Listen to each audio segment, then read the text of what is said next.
Reggae Interviews. Word Sound Power. DJ745 for Reggae Interviews here with a highly accomplished drummer, music director and producer. He goes by the name of Paul KasticK and he heads up Groove Galore Muzik. And whilst his name may not be familiar to some of you watching, the chances are you have probably seen him performing live somewhere in the world as he has toured extensively. How are we doing today? Good, man. Good. I'm in your country. We're here with my boss's country, the UK. We're here in Manchester and we just played Saturday night and it was awesome. It was like we were waiting for that gig because we've had a few cancellations. So finally playing again was just like, all right, yes, here we are. So it was good. Sold out. Nice vibe. Nice vibe. So you've been here in the UK for quite a few weeks now. You've been touring here alongside Maxi Priest because you're part of his band. Mm-hmm. What's the feedback been like for the show so far then? Listen, man, I haven't played the last time I played Maxi in England was I think 2018 or 19. It was just a one in and out. It was a Smile Festival. Okay. A festival called Smile, and I think it was us. It was Maxi, Aswad, and Jimmy Cliff. Right. Okay. But before that, I hadn't played England with Maxi in years, so this was just electric. And because I love Aswad, so you have to understand that's like one of the bands that I took a lot of influence from coming up from right. And the last 2 years of high school, we discovered Aswad, and I was like, yo. So they were on quite a few of the festivals, and it was just Janet K, Don Penn, you know. It was wicked. And of course, my band, Big Mountain, was on some of the shows too. Yes. So that was really nice. Yeah. Now, whilst you've been here in the UK, we've been hearing about a brand new production from Groove Galore Muzik. I want to share with our viewers today a little bit about Groove Galore Muzik and some of the works that you're doing. This brand new single that is presently doing some really big things is a single which is called If Only I Knew, and it features the voice of Kino from Big Mountain and Honorebel. Yes. With our viewers, this single, If Only I Knew. Yes, if only I knew. You'll find that a lot of stuff I talk about, I harken back to high school or when I was younger, because that's how I always go back to the root of things. There was a certain songs that touched me a certain way when I was in my teens. And they just had this, they reverberated with me over the years, not knowing why. But it's an old Beres Hammond song. Yes. It's funny enough, it's a Beres Hammond song that I've never heard Beres play it live. And I toured with Beres extensively in 2009. And when I just came to Kingston, Beres was one of the artists that 809 band, the band that took me into Kingston.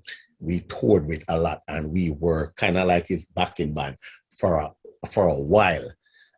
We never played that song, but I just always had an affinity for that song.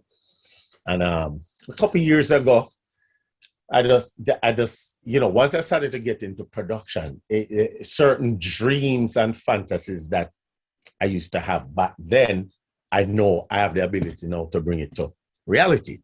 So I was like, I was going to San Diego to visit Kino and the band and the guys, and I was like, I just started to scratch out the framework of the rhythm track. And I went to San Diego and I pitched the song. I let Kino and James hear it. And they were like, I tell them that, yo, this tune is a wicked tune. Jamaicans, the Jamaican West Indian community that loves Beres Hammond, they will know this song. They will know this song. And Kino, them know a lot of songs, but a lot of them don't know that Beres used to do more R&B. Soul and R&B. So, right. So this was, needless to say, this wasn't a reggae song from Beres. It was an R&B, like as we know R&B. So I took the song and we started working on it. And, we worked on the vocals that morning. It was one day, and it's so funny. Kino and his brother, they were just finishing the carpentry on the studio. But we had enough of a framework there to do all the vocals that morning. And the former guitarist for the band, he was there, and another friend that plays guitar, bass, not members of the band. They were there and they just pitched in and helped me work out the chords for the song, and we just put it together. And I left with that on my hard drive, and then went back home now and started to dissect and really work on it a few years. And I did the live drums. I remember I did the live drums on it at Studio Center down in Miami while I was recording with Kimani Marley, because I was touring with Kimani Marley and we were doing his record at the Miami Studio Center. And I remember going in the studio early one morning before everybody came, and I gave the engineer the hard drive, and I didn't even work out or thought of what I was gonna play. But I just remember when the intro started and we did I Wanna Burn, and I just remembered I wanted to do something very, I just wanted to be something rockish that would not give you any idea of where the song was going until when it hits the verse now, then you realize it's gone into a lover's rock vibe. And we just did it, and over the next few years, I kept adding pieces, arranged the horns, because the original song had no horns. So that's my horn arrangement. Got the horns, worked out the horns, sent it to a couple guys to work on some other keyboard parts. Jason Farmer from Kimani, he did some of the strings, but my good friend Alex Blanken, he played all the keyboards. And Jerome Cruz, he worked out all that sweet, beautiful guitars you hear in the beginning. Jerome played all those guitars and the lead and the pick line, and we worked on the bass with Louis Castile, and the song just kept swelling. It just kept swelling, and you know, the guy that's rapping on it, Honorebel, is my good brethren. And him and I had a single out already with Tessa that I came out with in 2018 called Let Me Love You. You may have heard it. And I usually just send things to Honorebel, say, Honorebel, check this out. And when I send Honorebel the song, Honorebel say, call me back and say, KasticK, you have this a song and I sit down on it. I sit down on this. This is a smash. I mean, like, and he said, "Me soon call you back." And within 45 minutes, Honorebel send me the track. He asked me to, because I sent him the instrumental. Honorebel sent me the track with his verse, the very verse that's on the song now. Because initially my idea was for a saxophone solo. Because I was kind of like following, honestly, I was following kind of like subliminally, subconsciously, following the blueprint of Baby I Love Your Way. Where it's, oh, baby, I love your way every day. Shadows go so long. Back, chorus, black, back, saxophone, solo, then come back to a third verse. So I had in mind to get Arturo Tapin. I don't know if you ever heard of Arturo Tapin. He's one of the baddest saxophone players from Barbados. Used to tour with Roberta Flack, Luther Vandross, all them people. But good brethren. But you know, every man busy, so we never got around to it. I think when I was sending it to him, he wasn't in his country, so it just never happened. So when I make Honorebel hear it, and within the hour, Honorebel send me this, I was like, yo, this paints a whole different picture for my ideas of the song.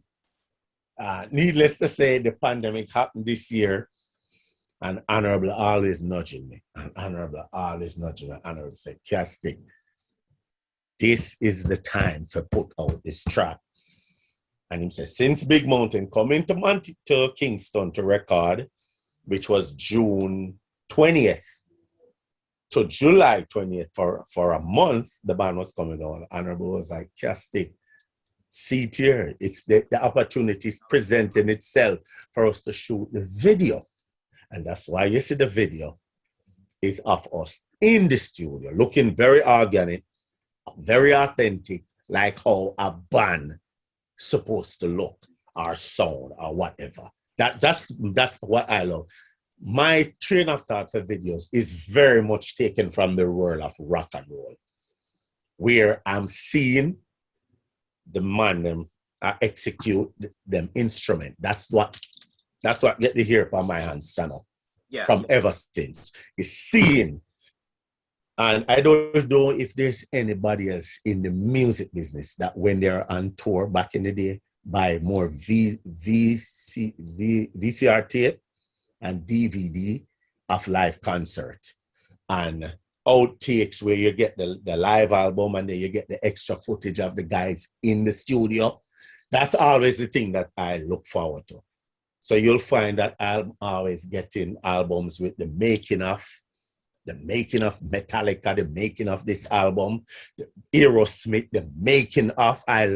That's what turns me on as a musician, to see how the guys that are at the top of their game, what they're doing when they're creating. So that's why I needed this video to look exactly how it came out. And I'm just pleased with how it came out. We shot in Anchor, and then I went away to Anguilla to work with Banky Bang. So he's another artist from the Caribbean that you should check out. And came back to Miami, and we planned it, and we went into Power Station up in Pompano Beach, and we shot there. So a lot of people don't realize that it's two different studios. Yes. Right, okay. It's kind of like if you get caught up and you don't realize that full on. Something different here, but it's two different studios, two different set of people.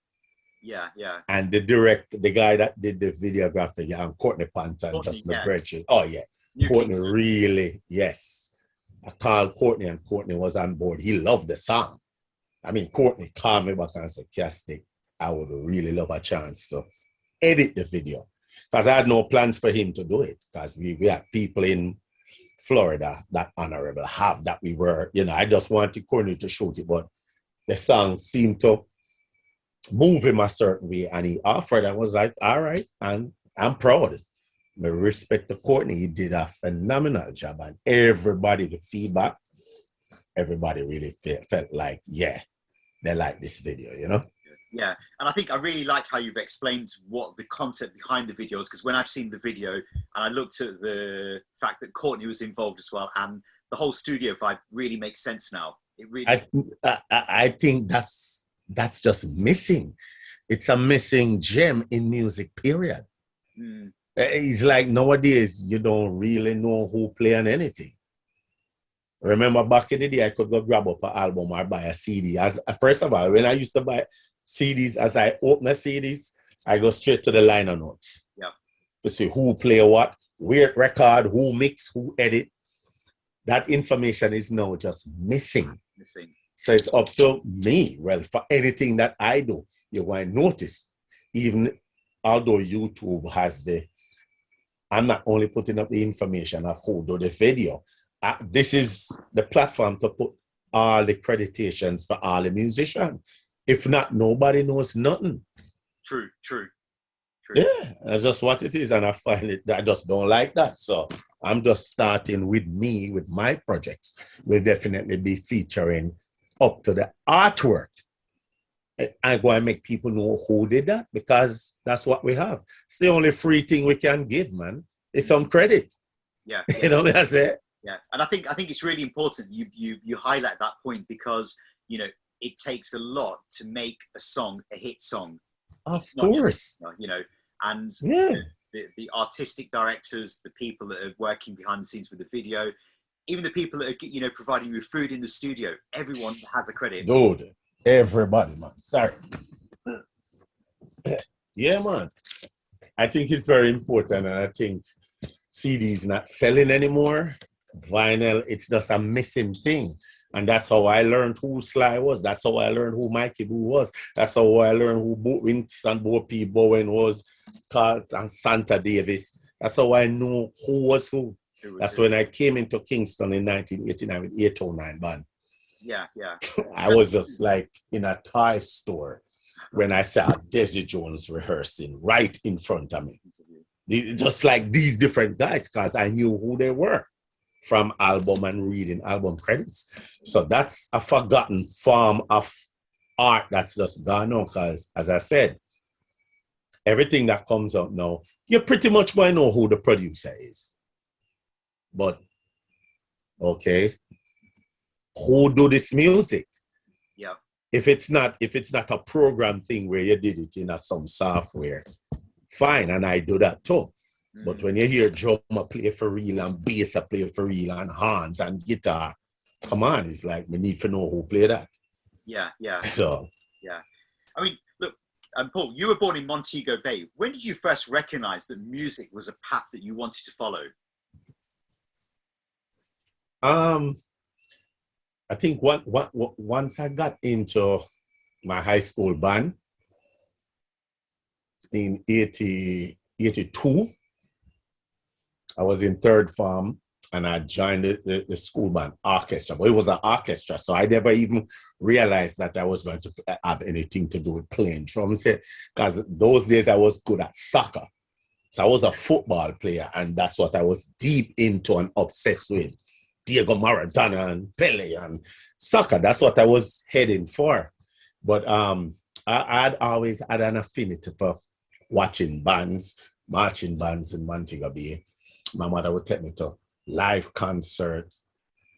But when I started to just feel certain things, I remember the first time I saw a Sagittarius band. It's a band that used to back Yellowman, and I saw them playing on Cornwall Beach in Montego Bay and back in the festival song competition. Finalists with Tinga Stewart, and Tinga Stewart won that year with No Way No Better Than Yard. And I just remember just being totally just captivated and just feeling things. There was just this thing every time I saw a live band, there was just something that just gravitated me towards that. And I was like, yo, and you don't even really know, because I was into marching drums and always having a pair of drumsticks, but I had no access to equipment and stuff like that. But when I went to the high school, Herbert Morrison Technical High, we had a music exchange program with a university out of Indiana. So those professors were coming to Montego Bay, living there, and they started our school music program. So, and we got instruments down now, but we still never had a drum set until I was in third form. And when the drum set came, because before that we were just reading, I was playing the snare drum or playing the bass drum, and we would interchange. But when the drum set came, I had to know. I was like, okay. And I just remember sitting around the drum set and was just clueless. And like that summer break, I was just remember being in my mom's store and just like every song playing. But also my mom, we had a record store and I used to run the record shop. So I just used to be listening, reading credits, listening, and getting ready to go back after summer now to execute all that I was practicing on my legs and my hands now on the drum set. And what happened? Within the orchestra that we had, which was like 40 piece, we formed a reggae band now, where it was like 8 of us now, and we was playing secular music now. Whereas the orchestra was classical arrangements, sort of big band, 5 horns, 5 trombones, 6 saxophone. It was that type of layout. But when we formed the reggae band and we started to rehearse some Marley for the first time on certain songs, that's when something started to take a hold on me. And we just, by the time we reached 4th form, we started to do concerts now and do concerts at other schools, and we feel the vibes. And I think by the time I reached 5th form, I'd already knew. I was discussing with one of my best friends, Benji Myers. You must know Benji Myers, because Benji had a big hit with a song called I Love You Higher. Yep. Right? If you know that. Well, we did that. That's me and Benji producing from 1993. Wow. 1992, right? So me and Benji worked on that whole album. And we just, from I reached 5th form, I was saying to Benji that, all right, we were counting how many kiddies, teenage bands there were in the world. There was, from England, Musical Youth. There was Ziggy Marley and the Melody Makers. And we were thinking, said, okay, we are the third band.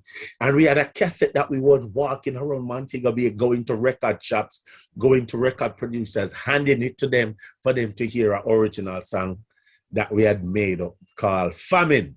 Because by this time, the whole Ethiopia thing with the famine and We Are the World and all that stuff. So we wrote a song called Famine, International Famine. Of course, nobody was taking us on. Nobody was taking us on. We even met one of Bob Marley's manager, Don Taylor. Yeah. Okay. I even gave him the cassette because he was at the hotel where my mom's shop was. And I remember my mom saying, that guy used to work with Bob Marley. And I was like, huh? And I just went to him and gave him the cassette. And please, never got the time of day. But you know, finishing high school. By the time we were close to finishing high school, I knew that I had want nothing to do with anything else other than play music. Because we were getting so good, people were coming to us to take us out of school to be in hotel bands. And that's what you wanted. You was living for as you leave school to know that you have a job. But I still went to college for about a year and a half. And then after that, it was us, the hotels. We went into the hotels, honing our skills, playing, backing cabaret artists, backing people. And, you know, eventually 4 years later, 809 Band came calling. Yeah, I was going to ask you about that because, you know, I'm just, in my mind, I'm trying to sort of like understand now, how does a youth from Montego Bay get the invitation to play with the 809 Band? You know, you've mentioned some of those names already, Mr. Fraser, Nambo, Mikey Fletcher, Bo P, Gibby. How did that happen? It's just one of the weirdest things, man. We used to work at the Sea Wind Hotel, which is right beside Bob Marley Center where they used to have Sunsplash. Yeah. So we always, every night when we finished playing at the hotel, all roads lead to Sunsplash. And I'd be there standing in front of Phase 3, which is the video company that film all live concerts in Jamaica. And I would just put my little deck right on where the guy or the camera guy is. I would already have bought maybe like 9 or 6 90-minute high bias cassettes for record everything as the night going along, right? And I just remember seeing 809 Band. And we all already knew about 809 Band because we saw them on TV. And it was just this whole thing about how these guys left Live Park and We the People and formed this super band called 809 Band. So media-wise, what we would say nowadays is that 809 Band was trending as the band in Jamaica, just because of the personalities. Dean Fraser, Nambo Robinson, Chico, Liebert, Gibby Morrison, Handel Tucker, Winston Bopi Bowen, they all left. All those guys, 5 of them was from Light Parks and We the People. So they left the farm 809 and they were working with Ziggy Marley. And the next thing they were just the go-to band, you know? Yeah. And I just remember watching them on TV playing, watching them at Sunsplash, and I'm just like in awe. And I'm like, as a little youth, you know, you're kind of like, this is just like a dream. You're looking up at the guys that are there doing it. And I'm just like, this was 88. And I remember at the beginning of 89, I had a hernia operation and I had to take a month off from work. And when I went back at the end of the month, I went in my first rehearsal. When the rehearsal finished, I walked out through the hotel lobby and came outside and I saw the singer for 809 and I saw Robbie Lynn, the legendary Robbie Lynn. I'm sure you know who that is. So I just walked over to them because I'm just like, you know, just nervous energy, but I just walked over and I'm like, aren't you the singer for 809? And Desiree Young said, yeah, man. I mean, like, and they say, yeah, Robbie Lynn, this, you know. And of course, I know who Robbie Lynn is because nobody, you hear me tell you, I'm saying this, no guy don't read album credits and know about who play for and tune more than me. So when he tell me Robbie Lynn now, me already know, say, this man is legendary. Yeah. When we ask them why are they here, they said, yeah, man, are you will come for? Okay. So, of course, me, I like, I say, yeah, man, are you will come for? The artists, them tell me, say, are you? Because we are look at drummer, we want a drummer from Montego Bay, and the artists, them that they spoke to, the various artists that we played for, they were inquiring about that they wanted a musician, a drummer, not from Kingston per se, but somebody fresh from out of the North Coast. And he said that all of them say Paul KasticK. No, I was just like, what? So I just turn around and look on Benji and I like him say, yeah, we need you, we want you to come Kingston, come audition. So I'm like, man, Benji, whatever. 2 days later, we was on a bus going to Kingston. That's how we know, me and Benji. I went into Kingston, going to rehearsal, played for Dean Fraser and Mikey Fletcher, and went back to Kingston and probably called Dean every week to find out what's the verdict. And saw Dean at Musicians Week, go to the Wexford Court Hotel, go lay with him as he come out of the meeting and just stand up so him serious. And he say, yeah, man, don't worry yourself, we soon call you, man. We have a tour we are going to do, man. Everything's safe. All right. And July, about 3 months later, I went on vacation with my family, came back to Montego Bay, and the lady at my mom's house, my aunt, says, Paul, you got a phone call from Kingston, and the guy said to call this number. So I said, Mommy, the guys in from Kingston, I have to ask permission if you can make a long distance call. Yeah. Of course, you can't just take up your phone, sir. There's no entitlement here. I can't just make a long distance call on my mother phone. I have to ask my mother, and there's a code that you had that you have to put in a 10-digit code called an ICAS code before you can get the line to call to Kingston. Right. When I call Kingston, they say, yeah, man, you are the drummer now. Come Kingston tomorrow, you start in rehearsal.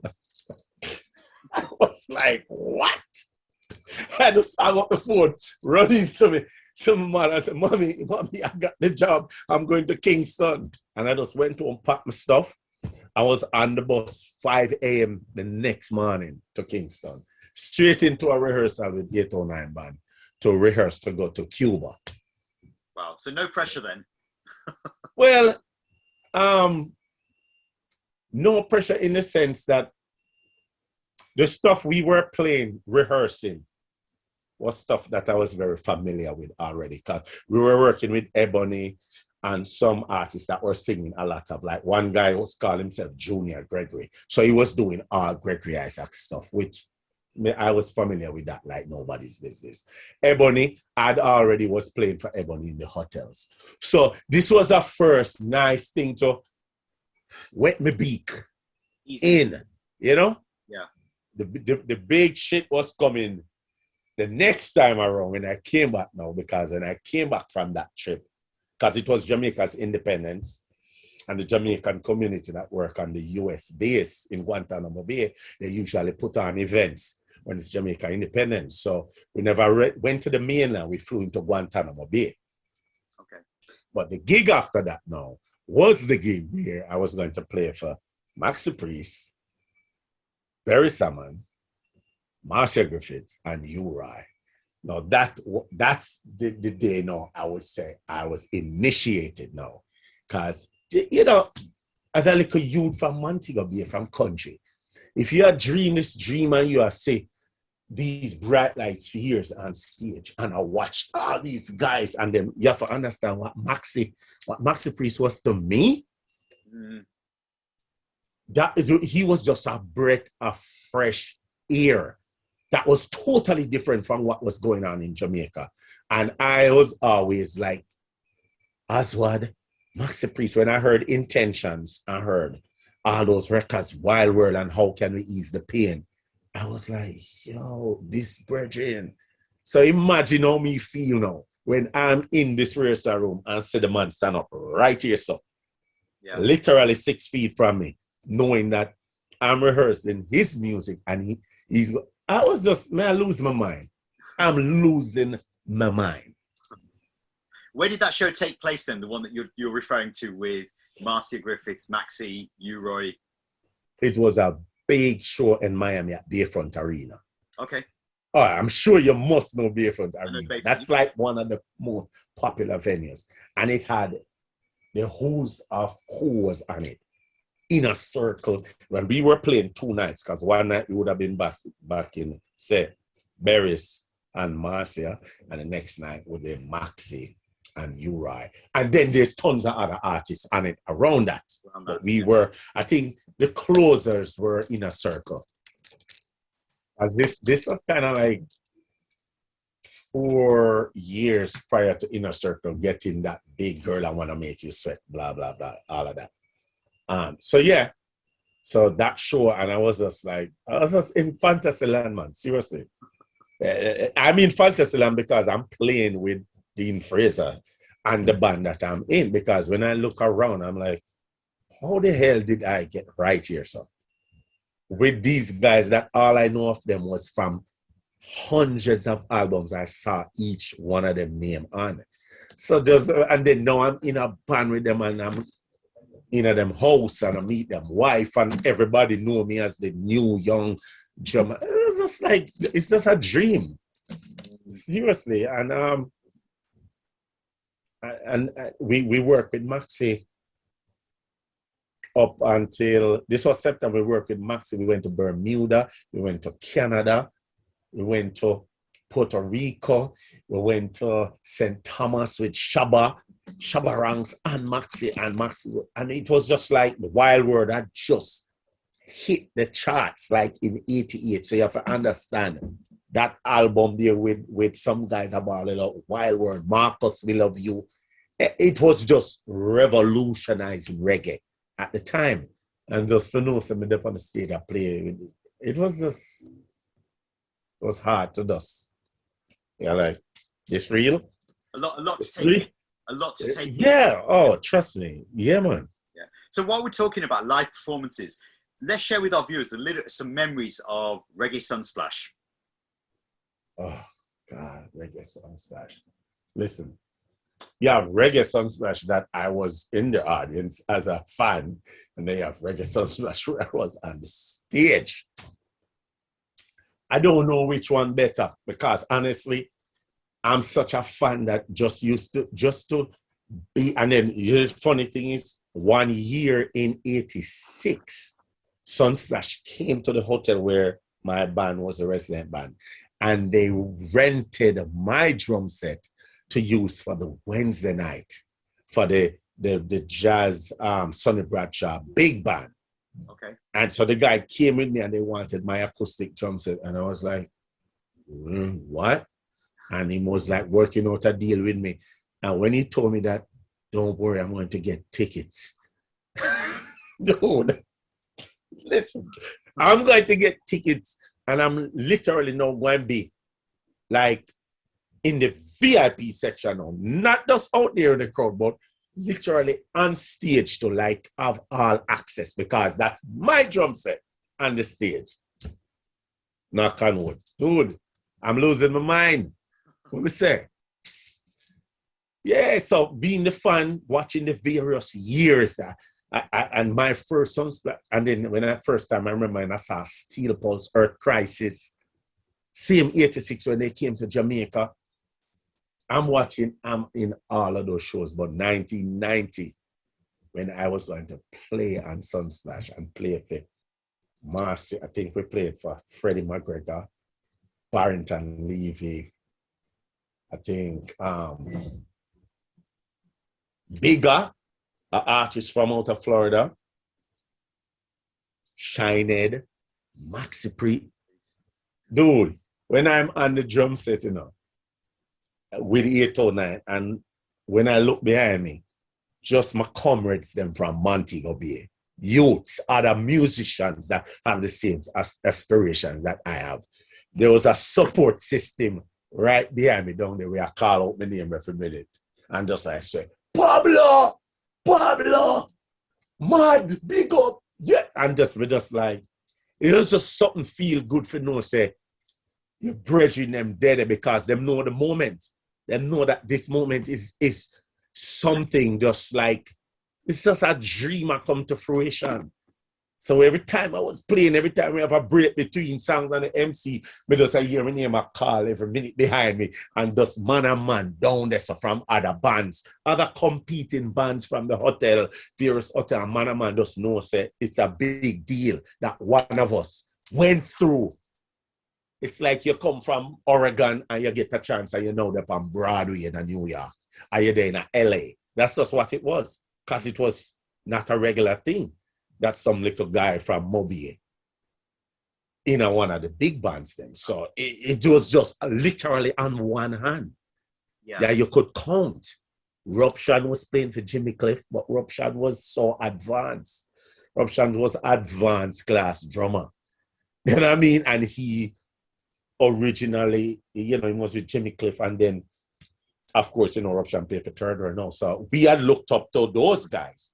But in my age group with me and Fanso and Prince that ended up coming up after to playing for Buju Banton, Fanso came out of Moby and joined Chalice. It was just some big deal, trust me. In our heart and in our soul, there's some serious shit going down right there. And I know that, over the years, I know that you've had a very special working relationship with Big Mountain. You've also worked very closely with Shaggy, Diana King. I mean, we could go on and on, but let's talk a little bit about Groove Galore Muzik, because I'm really interested to learn, what have we got coming in 2022 from Groove Galore Muzik? We've got this big single at the moment, the cover of the legend that is Beres Hammond, If Only I Knew. But I want to hear, what else have we got coming to look forward to?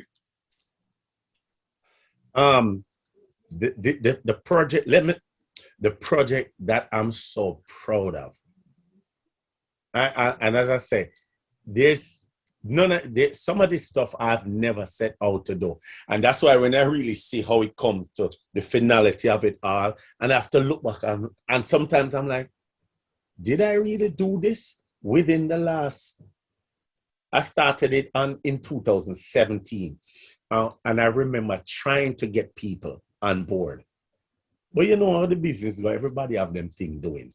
I call Taros, I try call Dean, send him this track to get them interested in this idea of doing these rock songs in the way how I perceive them. Needless to say, the project, I've already decided that the project is gonna be called My Reggae Rocking Journey, Volume 1. Right? Reggae Rocking Journey, Volume 1. Yes. Okay. Yeah.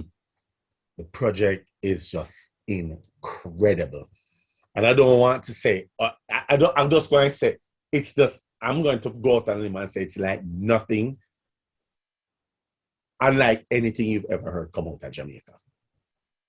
In terms of interpretation of those type of songs. And don't get me wrong, we've been doing covers for as long as we know. Yeah. But because of my affinity and my connection with the whole rock thing, how we did Tessan's project with the rock guitar up front, that's the difference that we've maintained, that I want to maintain, is that we could still do the reggae, but whereas the guitar normally in the lovers rock vibe, it's in the background playing, and everything is more keyboard dominant.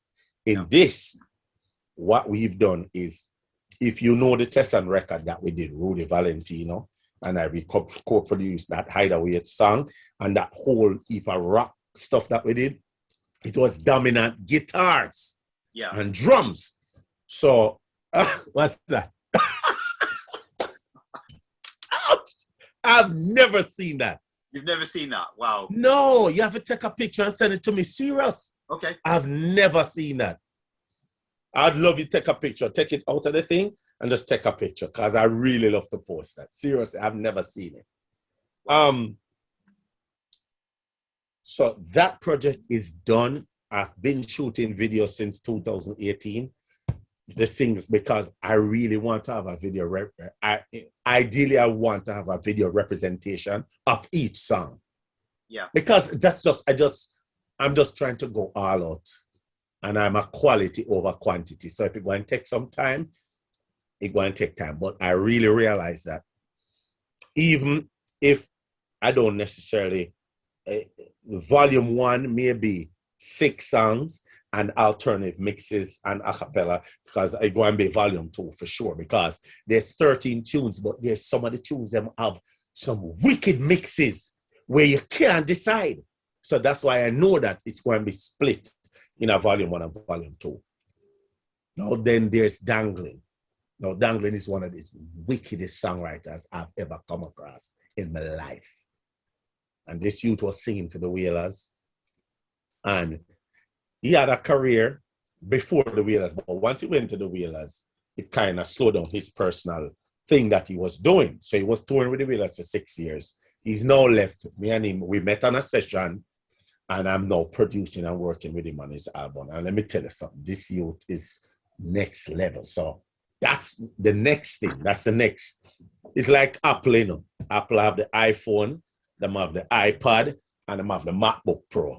Seriously, that's in my head. That's what kind of like Big Mountain is. Because Richard Goofy Campbell, the keyboard player for Big Mountain, he has his album out.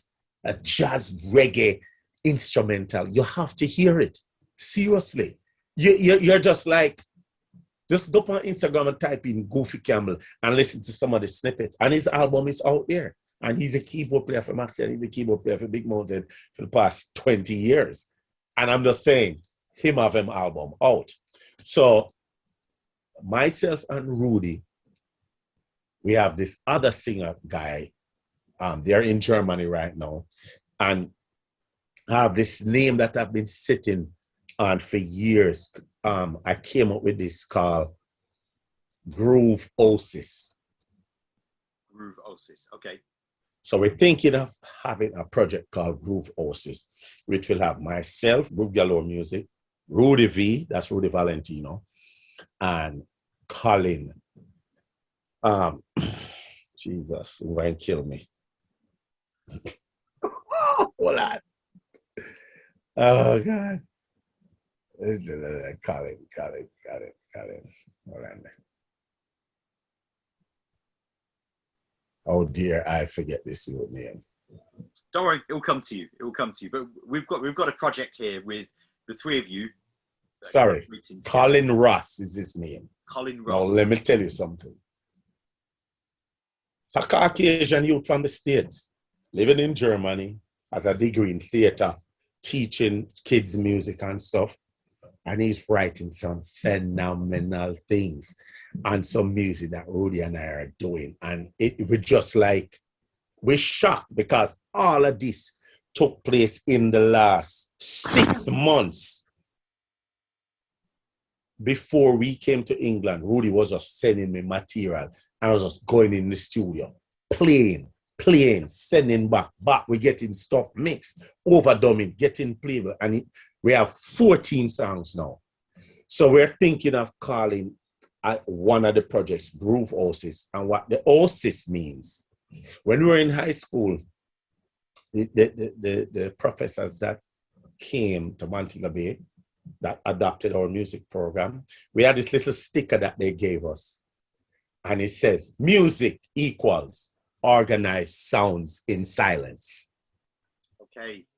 So that's technically that's the definition of music, because then there's just silence in the beginning, and then you start one thing here and you add on it so it gets organized, and then that's what becomes music to your ears. Right. Okay. So I've never forgotten that terminology, and I'm like, 2014 we're in Germany. And we start, me and Rudy working on a track. We have a track called I Realize. This is original now. We have a singer named Ray Darwin. You need to check out Ray Darwin. Well, Ray Darwin is on this song with us. It's an original track. And I can't wait for drop that.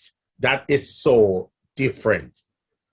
And we also have a cover of Seal's Crazy. Okay. And you're never gonna survive unless, listen, Ray Darwin again. So all of that is we're thinking of coming under the Groove Oasis. So it would be kind of like Genesis with Phil Collins and this one and that one. So Groove Oasis will have Groove Galore Muzik, Rudy Valentino, and we have the singer. He's singing most of the songs, but we also have other stuff. So we're still working on how we want to present it, but that's a whole project within itself. That's completed. Done. We're talking to companies now, trying to figure out who we're going to link up with that is best to give this sort of material with. So that the Groove Galore Muzik record, my reggae rocking journey, which obviously that is just personally me. That's all me with a little help from my friends. You know them say I get by, you get by with a little help from your friends.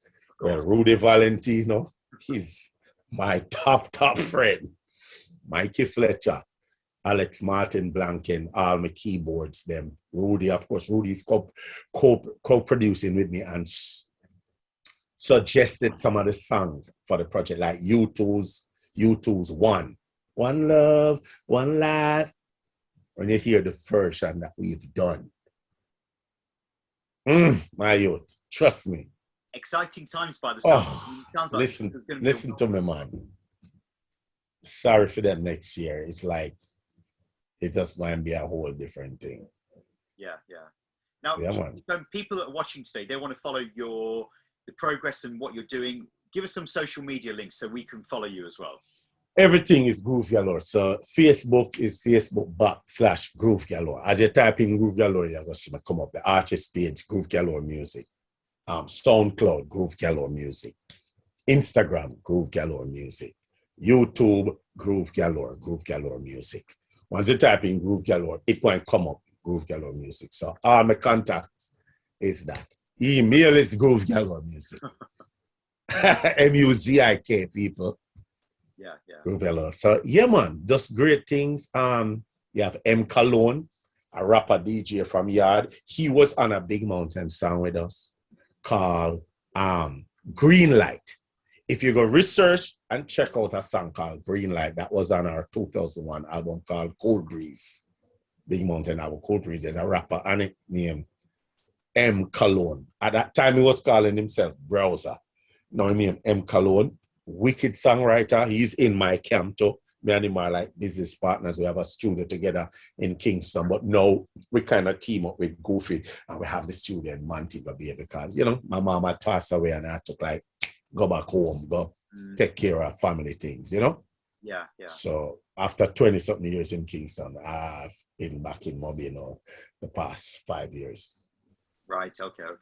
Well, look, it sounds really exciting. And I think it's really inspirational, the journey that you've had musically as well, you know, from, you know, the music bands of Montego Bay to the 809 band and everything else that you've done since then. So, you know, you must be sort of sitting back and thinking you've achieved something that's a really, really powerful contribution to the music.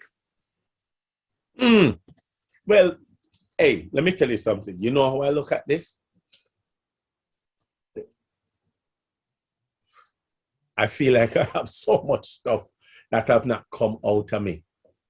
And that's why when Honorebel listens to the stuff that I have, he freaks out and literally calls me back and says, KasticK, you have this. And I'm like, yeah.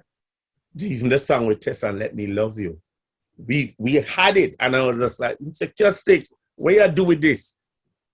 Because I guess I've always tried to be the person giving the support to the artists. Like with Diana, I work with Diana. I still tour with Diana. Whenever she tours, I do all her programming, put the whole stuff together, how we perform on stage. And but this does, I'm not thinking about all that I've given. I'm just thinking of what more I've left to give. And for certain accolades, it's for the people to say that. Like when I was checking in my flight to come here, the guy at the airport, I guess he recognized me. And he was saying, Paul KasticK, Joe Star, you're legend. Man, you're the great. I said, well, all due respect, you for say so. If you say so, then that's how you feel. But it's not for me to declare. I'm not into self-proclamation at all. True. And he was like telling me, no, man. He say, yeah, man, respect and thank you for what you're saying, but you say it. I'm just doing the work what me I do. You know what I say? Yeah. So I just, you know. Yeah, yeah. Well, I was really happy though. I'm not cut you. I was really happy this year that I got to play. Although it was just 2 shows and the third show was canceled, the fact that Big Mountain got to play England, that was monumental to me because, believe it or not, they had Baby I Love Your Way was number 2 or whatever or something like that. In the British chart are number 6 or whatever. They did Top of the Pops. I wasn't in the band then. I joined 4 years later. But they did Top of the Pops. And that's kind of like, if you're doing Top of the Pops, you're up there to be even on that show. They never played a live show in England. So this year when we roll off up in Oxford and Huddersfield, oh God, we was just like, just to see the people in my react and we have reached them body language. That was just special. You know, it was a wicked show. And then, of course, Maxi played with Maxi right after. And then we in Wonder come crush it. And then as one, it was just wicked, man. Yeah, yeah. I mean, you know, I think that, you know, what you said about, you know, not being into self-proclamation, totally agree with that because, you know, at the end of the day, you've been putting in the work for years and years and people recognize what you're doing. And I think that in talking to people like yourself, I think that it's always interesting to hear what your journey has been like, what your input, what your role has been as well. It's like about the fact that, you know, we don't have physical CDs and vinyl so much. So I'm a little bit like you. I like to read the back of my records and things to know what studio this was recorded at, who the drummer I live for that. Yeah. I used to walk home almost 3 times a week from school and going to a record shop named Top Ranking in Montego Bay and go take up the Toto album. Toto. Yep. And just open it and just look on it for minutes. Just I like look, because one of my favorite all-time drummers is Jeff Porcaro from Toto. And it's only because of the credits that I've read over the years that let me realize now the other songs that he played on. Michael Jackson, Lady in My Life, you know, Human Nature, all them big classic hit tunes. I mean, I'm like, yeah, Jeff Porcaro, he's from the band Toto. Oh yeah, Quincy Jones get them guys. Anytime he was doing Thriller, and them guys them bring in, you know? So it's just like, me know this language. It's like a language, you know? Because I'm telling you, after a while of doing that, I knew when I listened to radio, I knew when Slide Dunbar was playing. I knew when Kyle Scott was playing. I knew when Mikey Boo was playing. I knew when Desi Jones was playing. I knew when Santa Davis was playing. It's a language you learn. Reading the credits, listening to music, and then when you're listening to radio now, it's like you're seeing a whole different colors. You know now who playing what from the years of ear training. I knew when Slide Dunbar was on a song. But no, there's no way for me to know who play again. No, it's kind of like if you don't know somebody who know the recording. You know what I mean? Like nobody knows that I played on Julia Kelly. So, girl, you're my sunshine, my sunshine. Them tune that clean out to do it. And then there's so much recordings that we programmed to. So your love is my love and Terry Lennon. How we do them tracks? Okay. How we do them tracks? So there's just a whole heap of stuff, but nowadays, I don't know, we have to go figure out a way where this stuff is documented, you know what I mean?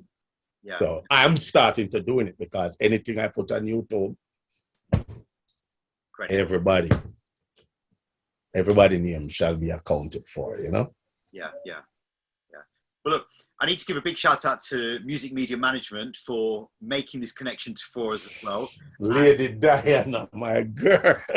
I just got off the phone with her and she lined up a host of stuff for me to do the 26th and the 27th. And I don't know how my day I go work with that, but I intend to make it work because she is instrumental. That's, no, trust me, I'm a sister in that. respect and love her for her work that she put in. She's passionate, man, and I love that, you know. Yeah, exactly. I mean, I think that her dedication and what she puts into anything that she involves herself in, it's 101% positive and it's energy. When she told me about you, and she told me, I said, who is this, whatever? And then she sent me the link, I'm going to go look on your thing. Right there and then now, it's a whole new learning because me never know about the eye. But when we go to watch it now, then I'm now telling people about you. And I'm sending your stuff. I'm going to tell Maxi, I'm going to tell various people about your product. Your product is top class. I love it. Yeah, man, straight. Thanks. Well, look, Paul, you know what? It's been an honor today. And the next time we do an interview, we are going to do something in person. Trust me. Hopefully, I'm keeping my fingers crossed that something happens that brings us back to England because our visas are good until January 2022. Okay. So something may happen. I think something is cooking that may bring us back before year's end. So hopefully, hopefully that happens and we can execute. You know? We will do. We will. Paul, I give thanks for your time today. Respecting them. Keep on doing what you're doing. That's all we can say. And next time I'm coming for a tooth job.